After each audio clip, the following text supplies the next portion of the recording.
The lob wedge, the driver, they should feel the same. Really? Yep, let me show you. You're down the short game area, you're practicing some high lob shots, and all of a sudden it strikes you, oh my goodness, I'm practicing my driving.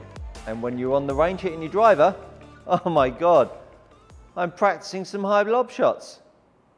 These two clubs couldn't have more similarity.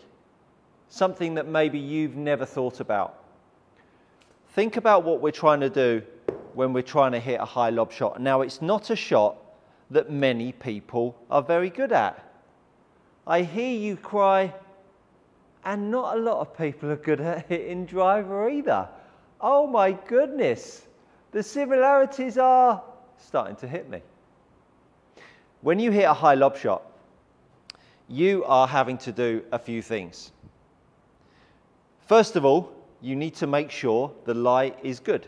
The ball needs to be sitting up. Oh my goodness, the driver is on a tee. It's sitting up. So, when you're hitting the high lob shot, to get maximum loft or maximum height, we are making sure that we don't hit down on the golf ball, are we not? And so therefore, when we're allowing the golf club head to unload through strike, what that does is it takes off the angle of attack.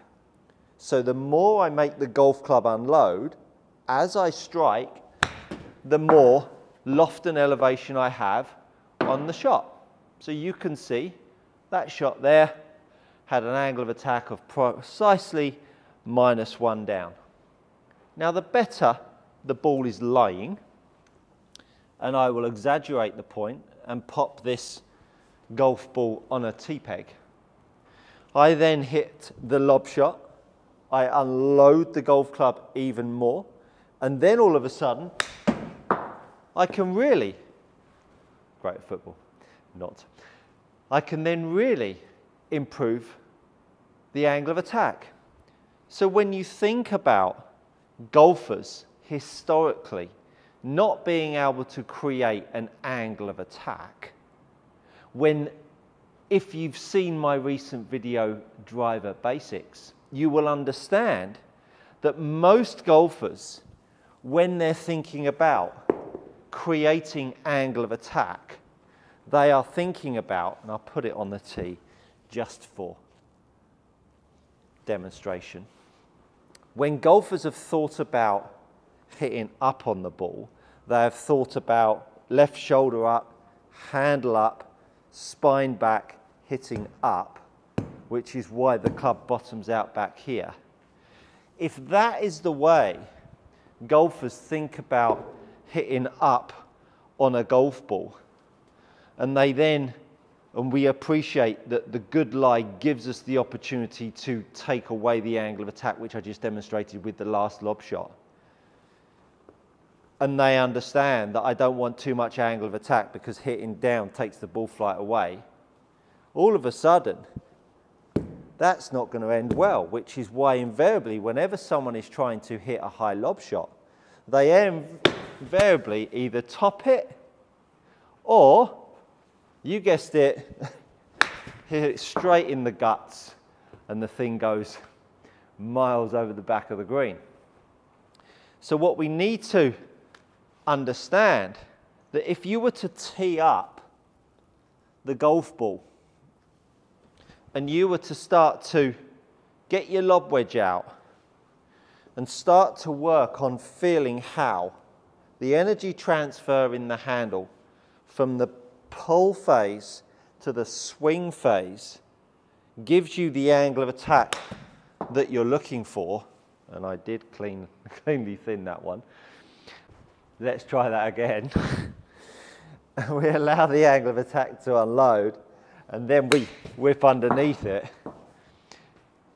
You understand that all of a sudden the angle of attack will start to disappear and lighten. And you can see, even with that sensation, I've still hit down at 2.8. So I can really sense a strong unloading of the lever to make the club head have a light angle of attack. Now, the reason why this is tricky off a high tee with a very lofty golf club, and I'm sure you're aware, that if I'm creating a lot of loft and I'm coming in on a very shallow angle of attack, there's a high possibility that when you do it well, you might just go clean underneath it. But what you will then start to have the opportunity of controlling is the bottom of the circle. Because ultimately, the bottom of this circle is governed by the swinging of the club head and the height of the handle. And so I can make this golf club fully unload, but I've still got to control the height of the circle. Still got to control the height of the circle by the height of the handle. So we've got the handle that controls the height of the circle, and we've got the radius that controls the height of the circle as well. So when you tee the ball up and you have lots of loft, you have such an opportunity to control the radius of the swing and then control the height of the bottom of the swing to enable you to have a light angle of attack and sweep it off the top of the tee with a wedge. So that when you then go to your high lob shot, you understand there's the unload, which creates the light angle of attack, which then creates more launch for the shot. With the added loft that you've then got yourself a very nice sensation of feeling like you've got your lob shot in your pocket, instead of what most people end up doing with a lob shot is that they have too much pull of the handle because the shaft is short, and all of a sudden we end up with some pretty nasty angles of attacks. So with that being said, we then get the driver out.